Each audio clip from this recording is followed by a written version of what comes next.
សូមពុកម៉ែបងប្អូនក៏ដូចជាអតិថិជនទាំងអស់សូមកុំភ័យ កំប្រួយកុំបារម្ភបាទជឿជាក់លើលៀងលេងផលិតនៅផលិតផលដែលមានស្តង់ដារគុណភាពអនាម័យដើម្បីខ្មែរស្រឡាញ់ខ្មែរសហគ្រាសលីងលេងប្រកាន់ជំហររក្សាតម្លៃផលិតផលរបស់ខ្លួនស្របតាមប្រសាសន៍របស់ឋានៈដឹកនាំកម្ពុជាឲ្យពលរដ្ឋគាំទ្រផលិតផលក្នុងស្រុក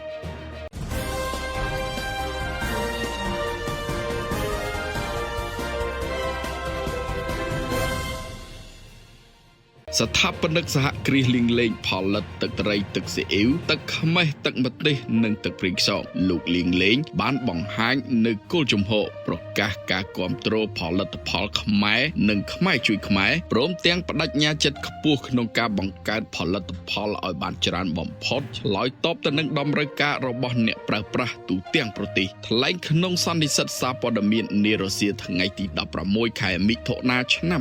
2025នេះលោកលីងលេងបានឲ្យដឹងថាសហគ្រាសលីងលេងផលិតគ្រឿងទេសប្រកបដោយគុណភាពសុវត្ថិភាពនិងធានាបាននូវស្តង់ដារជាតិនិងអន្តរជាតិឆ្លើយតបទៅនឹងតម្រូវការរបស់អ្នកប្រើប្រាស់ជាពិសេសរក្សាតម្លៃសមរម្យសម្រាប់អតិថិជនយកទៅប្រើប្រាស់ស្ថាបនិកសហគ្រាសលីងលេងបានអះអាងបន្តថាខ្លួននឹងបដិញ្ញាផ្គត់ផ្គង់លើតម្លៃផលិតផលជាតិដែលផលិតដោយកូនខ្មែរនៅលើទឹកដីខ្មែរជូនប្រជាពលរដ្ឋខ្មែរគ្រប់រូបបានប្រើប្រាស់ប្រកបដោយជំនឿចិត្តលើគុណភាពផលិតផលដោយអនុលោមភាពតាមស្តង់ដារ ISO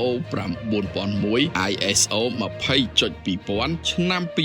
2018និងស្តង់ដារ HALA លោកលីងលេងបានបន្ថែមថានាពេលថ្មីនេះសហគ្រាសលីងលេងទទួលបានវិញ្ញាបនបត្រ CQS របស់ក្រសួងកសិកម្មនិងសហគមន៍អឺរ៉ុបដែលធ្វើឲ្យសហគ្រាសមួយនេះទទួលបានការគាំទ្រពីសំណាក់អ្នកប្រើប្រាស់ទាំងក្នុងនិងក្រៅប្រទេសទាំងគុណភាពនិងតម្លៃយ៉ាងណាលោកបានបដិញ្ញាចិត្តក្នុងការផ្គត់ផ្គង់នៅផលិតផលគ្រឿងទេសផ្ទះបាយនេះមិនឲ្យមានការខ្វះខាតទោះក្នុងស្ថានភាពណាក៏ដោយសូមអ្នកប្រើប្រាស់ទាំងអស់គ្នាកុំមានការព្រួយបារម្ភនៅកង្វះគ្រឿងទេសប្រើប្រាស់ឲ្យសោះគឺត្រូវជឿជាក់មកលើសមត្ថភាពផលិតរបស់ក្រុមហ៊ុនផលិតចំណីអាហាររបស់ប្រទេសជាតិខ្មែរយើងបន្ថែមលើសពីនេះលោកបានបញ្ជាក់ថាក្នុងនាមអនុប្រធានសមាគមអ្នកផលិតចំណីអាហារកម្ពុជាមានមោទនភាពចំពោះសមាជិកជាច្រើនដែលបាននឹងកំពុងអភិវឌ្ឍបន្ថែមលើផលិតផលចំណីអាហារដែលប្រកបទៅដោយសុវត្ថិភាពគុណភាពខ្ពស់សម្រាប់អ្នកប្រើប្រាស់បង្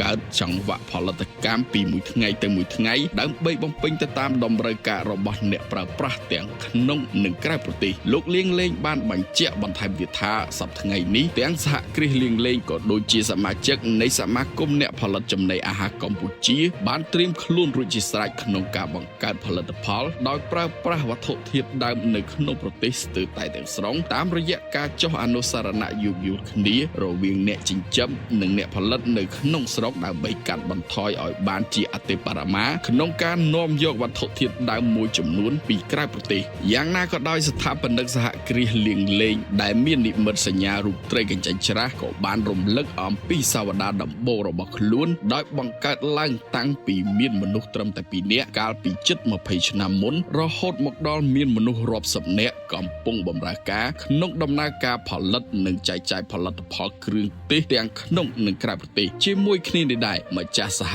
គ្រាសមួយនេះបានបង្ហាញនូវគោលជំហរបង្កើនការផលិតលើផ្នែកផ្សេងទៀតនៃគ្រឿងទេសឲ្យបានច្រើនតាមរយៈការសិក្សាស្រាវជ្រាវបន្ថែមពីវត្ថុធាតុដើមក្នុងស្រុកដើម្បីយកមកបង្កើតផលិតផលថ្មីបន្ថែមទៀតបម្រើឲ្យអ្នកប្រើប្រាស់ឲ្យបានច្រើននិងផ្ដល់ឱកាសការងារដល់បងប្អូនប្រជាពលរដ្ឋឲ្យច្រើនតាមដែលអាចធ្វើបានដើម្បីខ្មែរស្រឡាញ់ខ្មែរគាំទ្រផលិតផលរបស់ខ្មែរលោកលៀងលេងបានបញ្ជាក់យ៉ាងច្បាស់ថា1ចង់បានទឹកត្រីដែលមានគុណភាពនិងសុវត្ថិភាពសូមនឹកដល់លៀងលេង